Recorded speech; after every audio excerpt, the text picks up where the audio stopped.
Elias, a man etched with the exhaustion of countless grave-cleaning jobs, pushes open the rusted, screeching gates of Blackwood Cemetery. The air hangs thick with the scent of damp earth and decaying leaves. In the deep twilight, the silhouetted shape of the abandoned asylum looms in the distance. His job tonight is particularly unsettling, the forgotten graves of the asylum's former patients.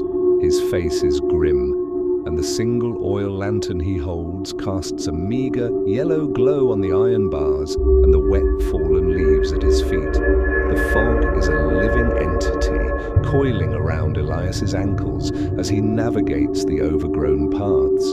He moves deeper into the section marked for the unclaimed. His lantern is a feeble beacon against the encroaching, inky darkness.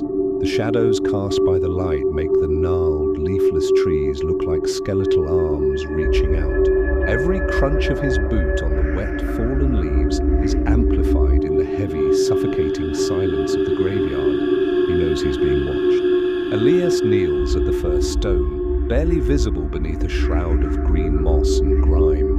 He uncaps his bottle of chemical cleaner. As his stiff, bristled brush scrubs away the layers of neglect, a name emerges, followed by an unnerving date. Agnes Blackwood, 1889. As the last of the dirt falls away, a faint, almost imperceptible whisper brushes against his ear, cold as a tomb. Elias freezes, his eyes wide and panicked, his breath catching in his throat. He tells himself it's just the wind, but his body refuses to believe it. The whispers grow louder, more insistent, a soft, pained chorus from the surrounding graves. Elias continues to clean the stones, his movements jerky and desperate. He begins to hear faint, rhythmic scratching sounds coming from directly beneath the earth near the graves he restores. Shadows start to flit at the edge of his lantern light, indistinct, fleeting figures that are undeniably there. He grips the lantern handle so tightly his knuckles are white, his face a mask of terror.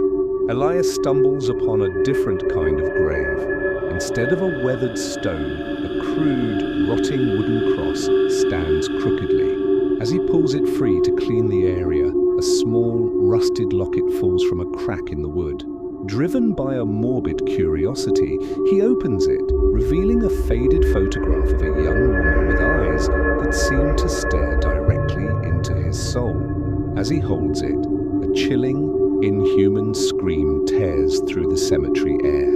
Elias drops the locket and the cross, scrambling backward on his hands and knees. He scrambles to his feet, desperate to run, but the graveyard transforms. The fog thickens into an impenetrable, swirling wall, and the trees twist into more grotesque, menacing figures with grasping skeletal branches. The whispers are now a cacophony of tormented voices swirling around him, suffocating him. He can feel cold, unseen hands brushing against his coat, pulling at his clothes, trying to keep him there. He is trapped in a vortex of the unquiet dead. Elias realizes there is no escape. He is surrounded. With a final, terrifying surge of defiance, he grabs the scrub brush and the bottle of cleaner and attacks the last uncleaned stone, working with manic, desperate speed. He scrubs away the last layer of grime to reveal the final inscription. Elias Vance died, 1956. He drops the brush and stares at his own name, the date a decade in the future. The invisible hands suddenly stop, and the screams become a quiet, contented sigh. Elias bursts through the rusted cemetery gates, just as the first sliver of pale, sickly dawn appears on the horizon. His coat is torn, his body is shaking, and his eyes are wide and hollow. He is no longer the tired man who entered, but a shattered man who has walked among the newly risen. He doesn't look back at the asylum or the graves. He only stumbles forward, the memory of his own name on the stone chilling him to the bone, knowing he has just bought himself a few more years of tormented life.